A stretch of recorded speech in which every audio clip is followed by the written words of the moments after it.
Melvin Gordon, there, I think there's a suspicion that you were behind the acquisition of Melvin Gordon, primarily because the history of your offense is the running back is active in the passing game, and Melvin can do a lot. Could you just talk about, first of all, were you, kind of pounding the table for Melvin Gordon, and why? Well, I think that's a false narrative. Listen, I'm all for adding good players at every position. I feel like Phillip Lindsay's an outstanding player that we can hand the ball or throw the ball to. The fact that we have two running backs now that can be very explosive with the ball in their hands, whether you throw it or run it, I think is a good thing. I really do think you need more than one running back. Royce Freeman obviously did a great job last year as well. And so we're going to try to utilize both and all three of them and try to utilize their skills. The whole pounding the table narrative, listen, I'm the new guy here, but I will say this, I'm looking forward to adding outstanding players to all the position groups. Next, we've got Ryan O'Halloran with the Denver Post. Ryan, go ahead, please. Hey, Pat, Ryan O'Halloran. Two-part question about Drew Lock. What did you make of his 5-game sample size last year on tape, and what has it been like working with him for the last month or so? Yeah, well, his sample size, I think, one of the really good things that happened last year is he was able to play the last 5 games, and you really judge a quarterback by his ability to help the team win games, and to be 4-1, that's a really good start. Now, I would say, he fell victim to some of the rookie things that happened. But the fact that he, as a rookie, had a chance to play, you only learn this as a quarterback, in my opinion, by playing in live game settings. And he learned a great deal. On the flip side of that, it's been awesome to work with him. Unfortunately, it's been remote. I think he's embraced what we're planning to do on offense. And there's a rumor that he's working with the players by himself. So that's a rumor that I heard, and also along with that rumor, I heard it's going well. Guys, next we've got Troy Rank, Denver 7, followed by Jeff Legwold. Troy, go ahead, please. Yeah, it's Troy. Coach, thanks for making time for us today. Can you tell me what it was like when you watched what they did in the draft, when you get Judy and you get Hamler? And I guess the next question, how do you make all these pieces fit now, which hasn't, frankly, been an issue around Denver the last few years? But you have Gordon, you had Judy, and you had Hamler. How do you make these pieces all fit? Well, I think, it's important to have good players at all positions. And when you add explosive players to the roster, it not only helps them as players to have an impact, but also helps the rest of the guys. I really do think you have to spread the ball around. Typically, in games that you win and play good offense, when you look at the stat sheet at the end of the game, there's probably 6 or 7 guys that caught passes. There's probably 2 or 3 guys that ran the ball. And I really do think if you're going to play good offense, you need threats outside, inside, and in the backfield. So it's going to be fun. I feel like the remote portion of this year was very productive. And we as coaches we're really, really excited to get the players on the field and work with them when we come back here in training camp. Next, we've got Jeff Legwold, ESPN, followed by Nikki Jabala. Jeff, go ahead, please. Pat, I'm just curious, you've been a teacher in this game a long time. Was there anything specifically you can think of you did remotely with Drew that you may not have thought of doing in person? Well, I think we took full advantage of the virtual Zoom meeting. As you go along, as you're teaching as a teacher, the first Zoom meeting was not as smooth as the one we just had this morning. And so you just keep looking for ways to inspire them to learn. Along the way, you're constantly testing them. You're constantly asking them questions for feedback.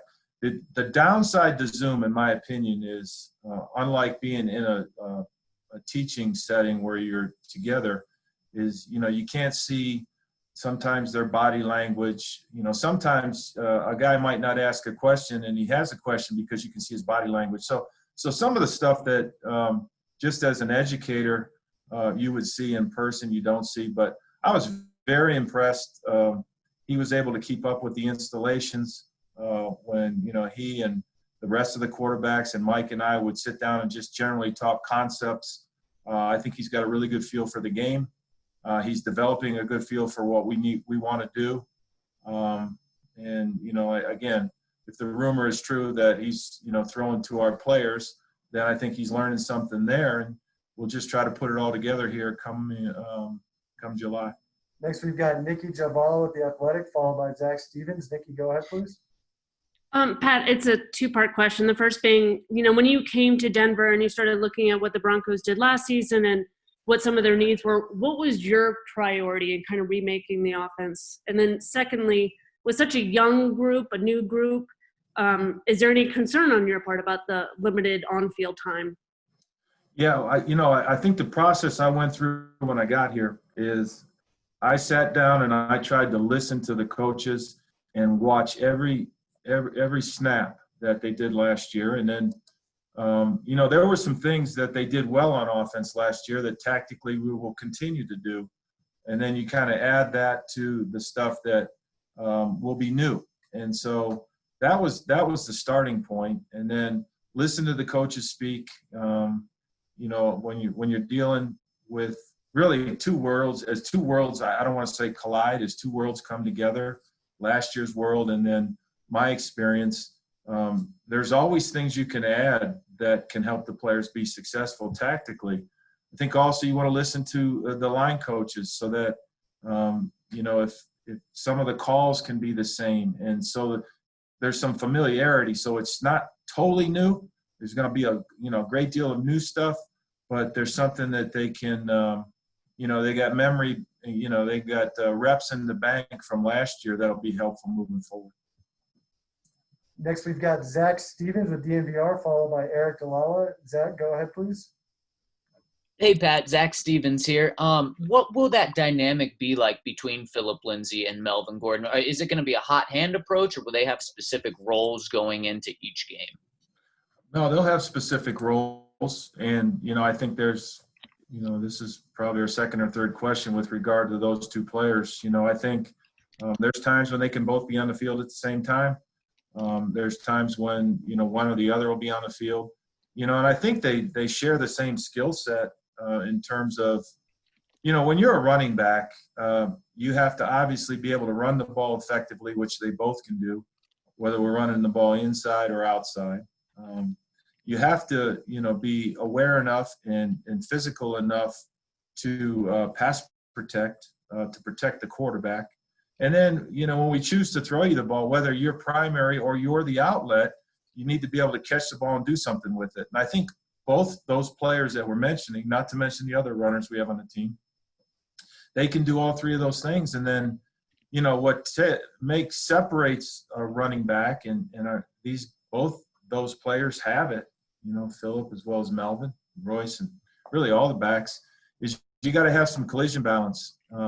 Your ability to break a tackle, bounce, and create what is, normally a good game into an explosive one. And so, they share those traits.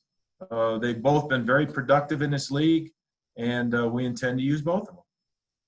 Next, we've got Eric Dalala with DenverBroncos.com. Eric, go ahead, please. Yeah, Coach. Vic said a couple months ago that Lloyd Cushenberry would compete to start on day one. Mm-hmm.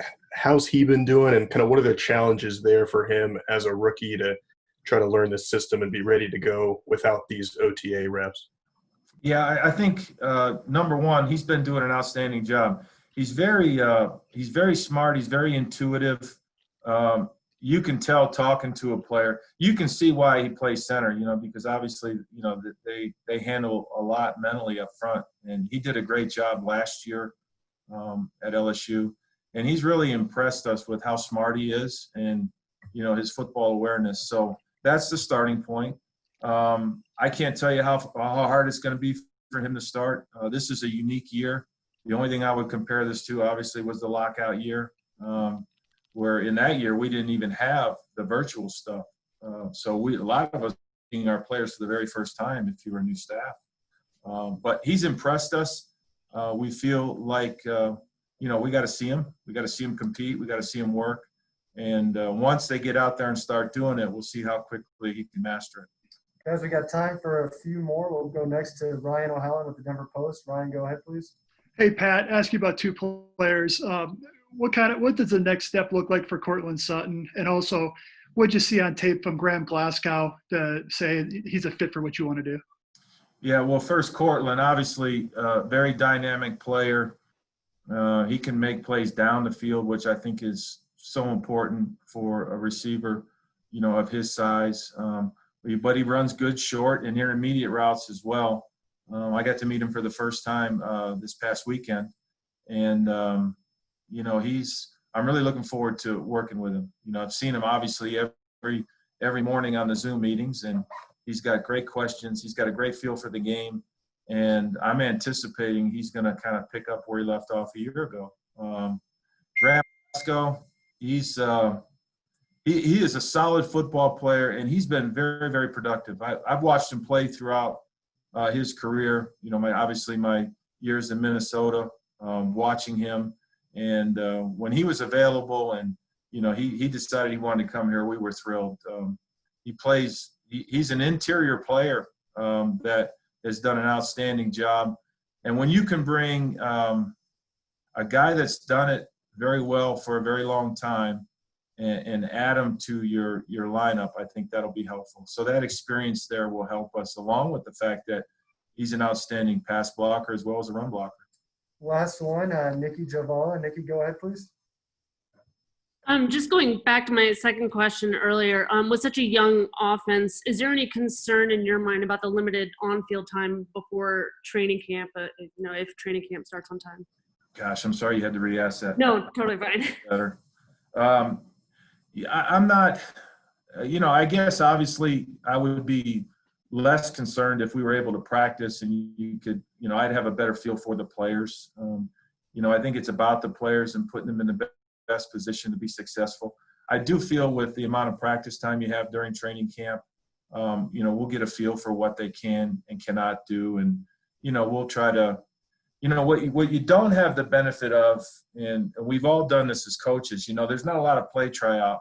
You don't have the ability to run a bunch of things that you would not choose to run in games. And so that's where the work behind the scenes is going to be very important. I feel, good about the concepts that we're going to try to run. And so you just, you can't stand there at the plate and take a bunch of called strikes. You got to get to work, and you got to work on the things that are going to be very important. Unfortunately, with in this year, I think the biggest kind of negative consequence to this year is, some of the guys on the back end of the roster, when you put a roster of 90 guys together, those are the guys that, haven't had a chance to develop like they might have if we had a full season. All right, guys. Full off season, I should say.